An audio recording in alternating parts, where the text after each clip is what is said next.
I'm using this opportunity to speak outside Parliament. I thank all my colleagues as part of the India Alliance. I thank my party, everybody for standing by me. The 17th Lok Sabha has indeed been historic. It is a house which saw the passage of the Women's Reservation Rescheduling Bill, but it has presided over the most tenacious witch hunt of one of 78 women MPs, a first-timer, a single woman with no political lineage, elected from a far-flung constituency on the Bangladesh border.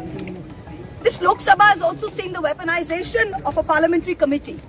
Ironically, the Ethics Committee, which was set up to serve as a moral compass for members. Instead, it has been abused egregiously today to do exactly what it was never meant to do, which is to bulldoze the opposition and become another weapon to talk us into submission. This committee and this report has broken every rule in the book. In essence, you're finding me guilty of breaching a code of ethics that does not exist. The committee is punishing me for engaging in a practice that is routine, accepted and encouraged in the House.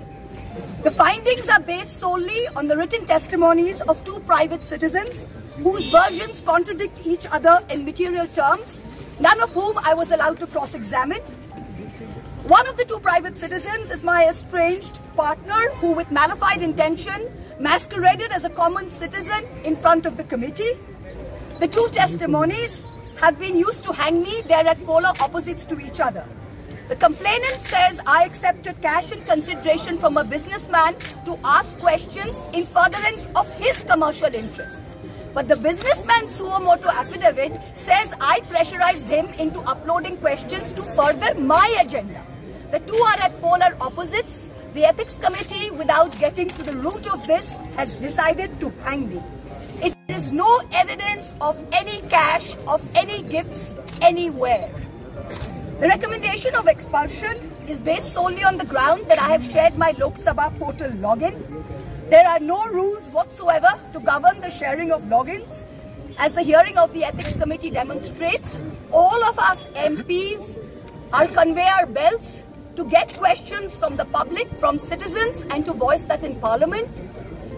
What is important is that if this Modi government thought that by shutting me up, they are going to do away with the Adani issue, let me tell you this, that this kangaroo court has only shown to all of India that the haste and the abuse of due process you have used demonstrates how important Mr. Adani is to you and to what length you will go to harass a single woman MP into shutting her into submission. Tomorrow the CBI will be sent to my house. I'm sure they will harass me for the next 6 months. But I would like to ask, what about the 13,000 crore coal scam of Mr. Adani that the CBI and the ED have not found place to look at? You tell me I have compromised national security with a login portal? Mr. Adani is buying all our ports, all our airports, and his shareholders are foreign professional investors, and the Ministry of Home Affairs is giving them clearance to buy all our infrastructure. Ramesh Biduri stands up in Parliament and says to Danish Ali, he's one of 26 Muslim MPs, only one of 26. In a country of 200 million Muslims, the BJP has 303 MPs and has not sent one Muslim to Parliament. Ramesh Biduri stood up and told Danish Ali, ye bhadwa, ye katwa, no action has been taken. Nothing has been taken. You hate minorities. You hate women. You detest Nari Shakti. You cannot handle power and authority. I'm 49 years old. I will fight you for the next 30 years inside Parliament, outside Parliament, in the gutter, on the streets. Adi bhanghingstra manovikatar jodi ami keu hoi, shojon harane shoshane toder chita ami tulboi. We will see the end of you. Do not wonder. Punjab, Sindh, Gujarat, Maratha, Dravida, Utkala, Bongo. You don't have the Punjab. Sindh is not ours. Dravid is not yours. Utkal is not yours. Bongo is not yours. Where do you think you're going to rule us? Where do you think you get this brute majority from? The Ethics Committee has no power to expel. You have assumed the powers of a quasi-judicial authority and imposed a penalty on me that you have no power to do. You used every tenet. This is the beginning of your end. Jab nash manush par chhata hai, to pehle vivek mar jata hai. We're going to come back and we're going to see the end of it. So thank you very much. সাংসদের বিরুদ্ধে যদি কোনো অভিযোগ থাকে তদন্তের সাপেক্ষে, প্রয়োজনীয় তদন্তের সাপেক্ষে তার শাস্তি বিধান হতে পারে। কিন্তু এক্ষেত্রে যেটা দেখা যাচ্ছে যে অত্যন্ত তড়িঘড়ি আদানিদের স্বার্থ রক্ষা করবার জন্য এবং কার্যত বিজেপি সরকার এবং আদানি, কারণ ভারতবর্ষের প্রধানমন্ত্রী তো আদানিদের রক্ষাকর্তা, তাদের স্বার্থ রক্ষা করবার জন্যই সারা দেশে যেভাবে আজকে শ্রমিক, কৃষক, শ্রমজীবী মানুষের আন্দোলন উঠছে এবং সরকার বিরোধিতা করছে, এটাও সেই রকমই। এথিক্স কমিটির ব্যাপার খুব তাড়াহুড়ো। এথিক্স কমিটি তো আজকে নয়, অনেক আগে থেকে ছিল। পার্লামেন্টে আমাদের রাজ্য থেকেও এথিক্স কমিটিতে অনেক অভিযোগ গেছিল পার্লামেন্ট সদস্যদের বিরুদ্ধে। সে তৃণমূলের সাংসদ আছেন, বিজেপির রাজ্যের বিরোধী দলের নেতা আছেন, এদের বিরুদ্ধেও এথিক্স কমিটিতে ঘুষ নেওয়ার অভিযোগ ছিল। একদিনও পার্লামেন্টে এথিক্স কমিটি বসে এই আজকে যিনি রাজ্যের বিরোধী দলের নেতা বা তৃণমূলের সাংসদ যারা এখনো পার্লামেন্টে আছেন, এদেরকে কোনো জিজ্ঞাসাবাদ করেনি। এটা একটা তাড়াহুড়ো কেন? এই ব্যাপারটা তাড়াহুড়ো করছেন ওরা এই জন্যই যে আদানিদের বিরুদ্ধে কোনো কথা বললে সেটাকে চুপ করিয়ে দেওয়া হবে। এটা তো বোঝা যাচ্ছে এবং এটা হবে, এটা বোঝা যাচ্ছিল। আমাদের রাজ্যের মুখ্যমন্ত্রীও স্টেটমেন্ট করেছেন, তিনি আদানিদের বিরুদ্ধে কখনো কোনো কথা বলেননি, পথে নেমে কোনো লড়াই করেননি। পথে নেমে লড়াই আদানিদের যে সম্পর্কে, আদানিদের দেশ বিক্রি, আদানিদের দেশের তাদের যে দুর্নীতি, তাদের যে কর্পোরেট নীতি, তাদের যে দেশের সম্পত্তির উপর তাদের যে নিয়ন্ত্রণ, তারা যেভাবে আজকে আদানিদের কর্পোরেট, তারা যেভাবে দিল্লি সরকারের তারা পোষিত হচ্ছে। আমাদের রাজ্যেও তো, আমাদের রাজ্যের যে বন্দর, তো আদানিদের সঙ্গে আমাদের রাজ্যে মাননীয় মুখ্যমন্ত্রী কথাও বলেছেন, সেদিকেও যাচ্ছে। আজকে এটা ঘটেছে বলে কিছু কথা না বললে নয়, প্রধান মুখ্যমন্ত্রী বলেছেন। এটা মূলত এইটাই হচ্ছে এজেন্ডা, মানে হিডেন এজেন্ডা হচ্ছে বিজেপির এইটা, যে টু সেভ আদানি। আমরা সবসময় হচ্ছে দুর্নীতির বিরুদ্ধে। যদি কোনো দুর্নীতি হয়ে থাকে, নীতি বহির্ভূত কাজ হয়ে থাকে, আইন ভাঙা কাজ হয়ে থাকে, কিন্তু আত্মপক্ষ সমর্থন বা তার মতামত নেওয়া, প্রকৃত তদন্ত হওয়া, তদন্ত হয়ে ব্যবস্থা গ্রহণ করা, যে আমরা চেয়েও ছিলাম এথিক্স কমিটি বসে রাজ্যের তৃণমূল সাংসদদের বিরুদ্ধে, আজকে যিনি রাজ্যের বিরোধী দলের নেতা, তার বিরুদ্ধেও যে সমস্ত অভিযোগগুলো উঠেছিল সেগুলো প্রকৃত তদন্ত হোক, ব্যবস্থা গ্রহণ করা।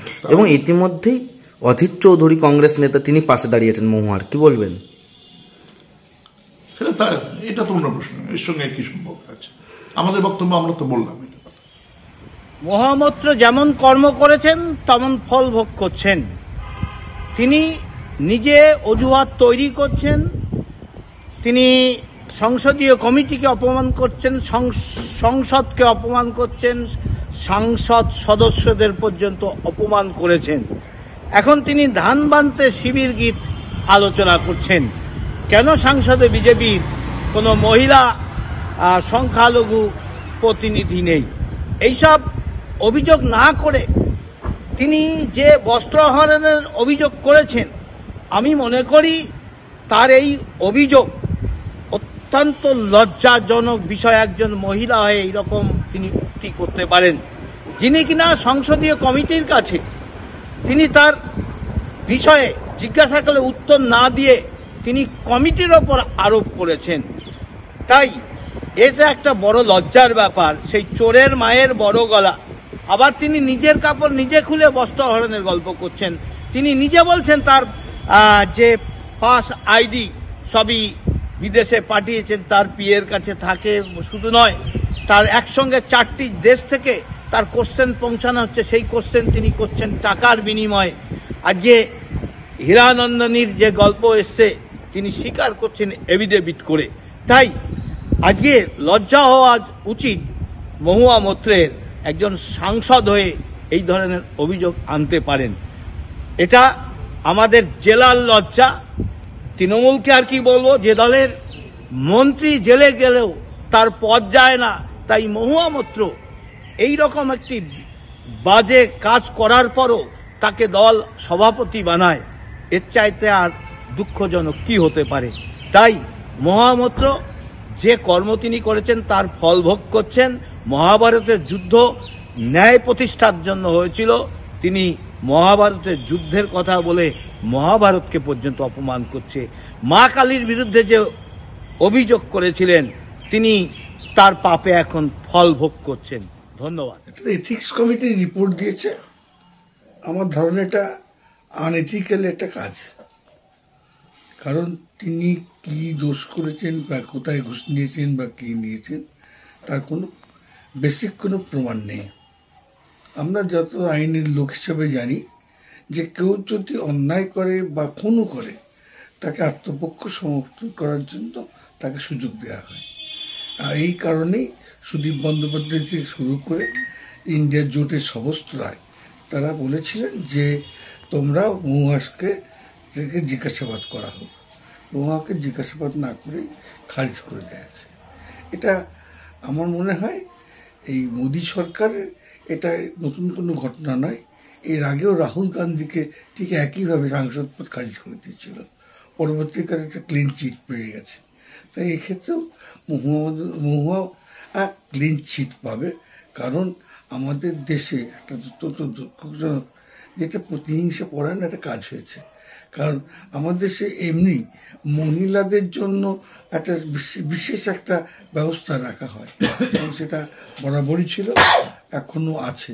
অথচ মোদি বলছেন যে বেটি বাঁচাও বেটি পড়াও, অথচ এখানটায় দেখা যাচ্ছে যে ঠিক সেই টাকাটাকে রাখছেন না, শুধুমাত্র আদানি গোষ্ঠীর তাদের প্ররোচনায়। তাই আজকের এই ঘটনা ঘটেছে। তার ফলে কৃষ্ণনগরের মানুষ মহুয়া সম্বন্ধে জানে এবং এই ব্যাপারে কৃষ্ণনগরের মানুষের মধ্যে কোনোরকম প্রতিক্রিয়া নেই। তাহলে কি কংগ্রেস পুরোপুরিভাবে সমর্থন করছে? আমাদের জোট সমর্থন করছে। এই বিষয়ে কি আর কিছু বলার বা না, আর কিছু বলার নেই। আচ্ছা, মহুয়া মৈত্রের যে সাংসদ পদ খারিজ হলো, এই নিয়ে আপনার প্রতিক্রিয়া কি? মহুয়া মৈত্র কৃষ্ণনগর লোকসভার সাংসদ। সে যখন পার্লামেন্টের যে বিভিন্ন ইস্যু নিয়ে বক্তব্যগুলি তিনি রাখতেন, আর সেই সময় তার লগন, তার যে পাসওয়ার্ড, সেই পাসওয়ার্ড অন্য একজনের ব্যবসায়ীর কাছে দেওয়া ছিল। আর তিনি যে প্রশ্নগুলি করে দিতেন মহুয়া মৈত্র সেই বক্তব্যটাই পার্লামেন্টে তুলতেন। অর্থাৎ দেশের সুরক্ষা, পার্লামেন্টের মধ্যে যে সুরক্ষা, সেই সুরক্ষা তিনি বিক্রি করছেন একটা ব্যবসায়ীর কাছে। অর্থাৎ দেশের স্বার্থ বিঘ্নিত হয়েছে, দেশের সুরক্ষা বিঘ্নিত হয়েছে, তিনি টাকার বিনিময়ে বিক্রি করছেন। আজকে সেই বিষয়টা সামনে আসাতেই এথিক্স যে কমিটি ছিল সেই কমিটি সিদ্ধান্ত নিচ্ছে। আর এই সিদ্ধান্তকে সঠিক সিদ্ধান্ত হয়েছে বলে মনে করছি। আর কৃষ্ণনগরে সাংসদ হওয়া সত্ত্বেও কৃষ্ণনগর নিয়ে একটা উন্নয়নমূলক বা কোনো কিছু নিয়ে একটা পার্লামেন্টে বক্তব্য রাখেনি মহুয়া মৈত্র। তার সেই জন্য এই বক্তব্য হচ্ছে, কৃষ্ণনগরের সাংসদ হয়েও আজকে কৃষ্ণনগরের উন্নয়নের জন্য যে সাংসদ কথা বলেনি তার থাকা আর না থাকা সমান। তাই এথিক্স কমিটি যে সিদ্ধান্ত নিয়েছে সেই সিদ্ধান্তকে স্বাগত জানাচ্ছেন। আপনার নাম? আমি অর্জুন বিশ্বাস, নদিয়া উত্তর সাংগঠনিক জেলা। দুজন নাগরিক আপত্তি করলো মহুয়ার বিরুদ্ধে যে ঘুষকাণ্ডে জড়িত, উনি আমাদের কাছে ঘুষ চেয়েছেন। যে দুজন আপত্তি করেছে দুজনের ভাষাও ভিন্ন, মানে দুজন একই লাইনে কথা বলেনি। স্বাভাবিক ক্ষেত্রে বিজেপি চাইছে যে যারা প্রতিবাদী সারা ভারতবর্ষে মহুয়া মৈত্র বিরোধী নেত্রী হিসেবে তিনি যে পার্লামেন্টে যে বক্তব্য রাখেন, বিরোধীদের হয়ে তিনি যে বক্তব্য রাখেন, অতএব তাকে এই স্পিকার যে তাকে সরিয়ে দেবে বিজেপির কথা মতো।